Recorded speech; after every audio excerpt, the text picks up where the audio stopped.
ഒരു കിടിലൻ visual treat അല്ലെങ്കിൽ തിയേറ്ററിക്കൽ എക്സ്പീരിയൻസ് തന്നെയായിരുന്നു Godzilla Kong the new empire offer ചെയ്തത്. കാരണം ഇപ്പൊ ഈ സിനിമയുടെ ട്രെയിലറും അല്ലെങ്കിൽ ഒരു മോൺസ്റ്റർ വേഴ്സിലത്തെ മുമ്പത്തെ പടങ്ങളൊക്കെ നമുക്കറിയാം എങ്ങനത്തെ ടെംപ്ലേറ്റ് ആണെന്നുള്ളത്.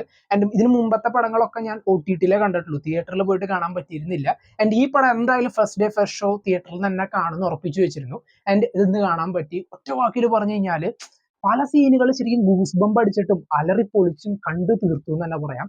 ഓൾമോസ്റ്റ് 2 മണിക്കൂർ റൺ ടൈം ഉള്ള പടത്തില് വളരെ എൻഗേജിങ് ആയിട്ട് നമ്മളെ കൊണ്ടുപോകും. അല്ലാണ്ട് വെറുതെ കുറെ സീക്വൻസ് അല്ലെങ്കിൽ ഫൈറ്റ് സീക്വൻസ് കൊണ്ടുവയ്ക്കാതെ എന്താണ് ആ ടൈറ്റൻസിന്റെ ഹിസ്റ്ററി അല്ലെങ്കിൽ അവിടുത്തെ ഒരു കൾച്ചർ, ഇവി എന്ന് പറയുന്ന ഒരു സിവിലൈസേഷൻ ആയിട്ട് എങ്ങനെ ഇത് കണക്ട് ആയിരിക്കുന്നു എന്നുള്ളൊരു പ്രോപ്പർ സ്റ്റോറി ലൈൻ ഇങ്ങനെ കൊണ്ടുവച്ചിട്ട് നമ്മളെ ശരിക്കും ആ ഒരു ഹോളോറത്തിലൂടെ ഒരു ടൂർ കൊണ്ടുപോവാണ് ചെയ്യുന്നത്.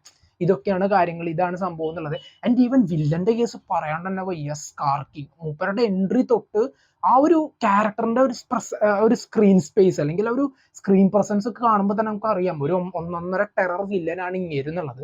ആൻഡ് ആ ഒരു സീനുകളൊക്കെ പൊളിച്ചടുക്കി. ആൻഡ് ഷിമോ എന്ന് പറയുന്ന ടൈറ്റൻ ഷിമോ എന്ന് പറയുന്ന ഒരു ക്യാരക്ടറിന്റെ ഒരു ഇൻട്രൊഡക്ഷൻ ഉണ്ടായിരുന്നു. ഇങ്ങനെ എല്ലാം കൊണ്ടും നമ്മളെ കാണുന്ന ആളുകൾക്ക് ഓരോ മിനിറ്റ് ആവുമ്പോൾ എന്നാ പിടിച്ചോ എന്ന് പറയുന്ന പോലുള്ള കുറെ ഗൂസ് ബം സീൻസ് ആയിരുന്നു. ആൻഡ് കോങ് ആൻഡ് ഗോഡ്സിലയുടെ ടീമപ്പും ആൻഡ് അവരുടെ സെപ്പറേറ്റ് എൻട്രിക്ക് കിട്ടിയ റെസ്പോൺസും ഒന്നും പറയാനില്ല. കോങ് ടീമിന്റെ വക ഒരു അലർച്ച കഴിഞ്ഞ് കഴിഞ്ഞാൽ അടുത്തൊരു ഗോഡ്സില ടീമിന്റെ അങ്ങനെ മാറി മാറി അവസാനം കല്യാണം പാലുകാച്ചൽ എന്നൊക്കെ പറയുന്ന പോലെ രണ്ട് ടീമിന്റെ ഒരുമിച്ചുള്ള ഒരു ഗംഭീര റെസ്പോൺസ് ആയിരുന്നു. അതും ഹൗസ്ഫുൾ ഷോ കൂടി ആകുമ്പോൾ പറയേണ്ട ആവശ്യമില്ല. ഇപ്പോ ബാക്കിയുള്ള സൈഡിലൊക്കെ നോക്കുകയാണെങ്കിൽ ഇപ്പോൾ VFX ആയാലും 3D വലിയ കുഴപ്പമുണ്ടായിരുന്നില്ല. കാരണം VFX ആയാലും എല്ലാവരും വൃത്തിക്ക് എടുത്തു വെച്ചിട്ടുണ്ട്. കാരണം ഈ ടൈറ്റൻസ് വരുമ്പോൾ തന്നെ നമുക്ക് അവരുടെ ഒരു ഫീല് നമുക്ക് അവിടെ കിട്ടുന്നുണ്ട്. ആ ഒരു തിയേറ്ററിൽ ഇരുന്നിട്ട് ആ ഫുൾ ഒരു എഫക്റ്റിൽ ഇരുന്ന് കാണുമ്പോൾ ഒരു ഫീൽ അവിടെ കിട്ടുന്നുണ്ട്. ആൻഡ് ഓവറോൾ ശരിക്കും ഞെട്ടിച്ച് കളഞ്ഞു. ആൻഡ് വളരെയധികം ഇഷ്ടപ്പെട്ടു. ഒരു കിടിലൻ തിയേറ്ററിക്കൽ എക്സ്പീരിയൻസ് മിസ് ചെയ്യേണ്ടെന്നുണ്ടെങ്കിൽ നേരെ വിട്ടോ, രണ്ടുപേരുടെ ഇടികൂടൽ അവിടെ കാണാം. ആൻഡ് ഒന്നിനൊന്ന് നല്ല കിൻഡലിടി വെച്ചു കൊടുക്കുന്നുണ്ട്. ആൻഡ് ഒരാൾ കൂടി ഇതിൽ സ്കോർ ചെയ്തിട്ടുണ്ട്, ആ മിനിക്കോ എന്ന് പറഞ്ഞ് കാണിച്ചിട്ടുള്ള കക്ഷി. മൂപ്പരുടെ കുറെ സീനുകളൊക്കെ കിടിലൻ തന്നെയായിരുന്നു. മൂപ്പരൊക്കെ അടിപൊളിയുണ്ട്. ആൻഡ് ബാക്കിയുള്ള കാര്യങ്ങൾ നോക്കുകയാണെങ്കിൽ ഇനിയിപ്പോ ഇതിനൊരു സീക്വൽ ഉണ്ടാവും ചോദിച്ചാൽ, അല്ലെങ്കിൽ പോസ്റ്റ് ക്രെഡിറ്റ് സീൻ ഉണ്ടോ എന്ന് ചോദിച്ചാൽ പോസ്റ്റ് ക്രെഡിറ്റ് സീൻ ഇല്ല.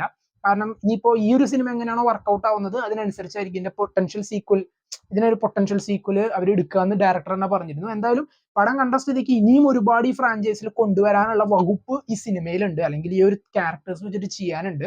എന്തായാലും നിങ്ങൾ മിസ് ചെയ്യാണ്ടിരിക്കുക. കാരണം നല്ലൊരു തിയേറ്റർ സെലക്ട് ചെയ്തിട്ട് പോയി കാണാൻ ഒരു ഫീല് കളയാതെ തന്നെ. ഇപ്പൊ ഞാൻ തൃശ്ശൂർ രാഗത്തിൽ നിന്നാണ് കണ്ടത്. രസം എന്ന് വെച്ച് കഴിഞ്ഞാൽ ഇന്നലെ ഞാൻ ആടുജീവിതം അവിടെയാണ് കണ്ടത്, ഇന്നും അവിടെയാണ് ഗോഡ്സില്ലയുടെ ഷോ കണ്ടത് രാവിലത്തെ.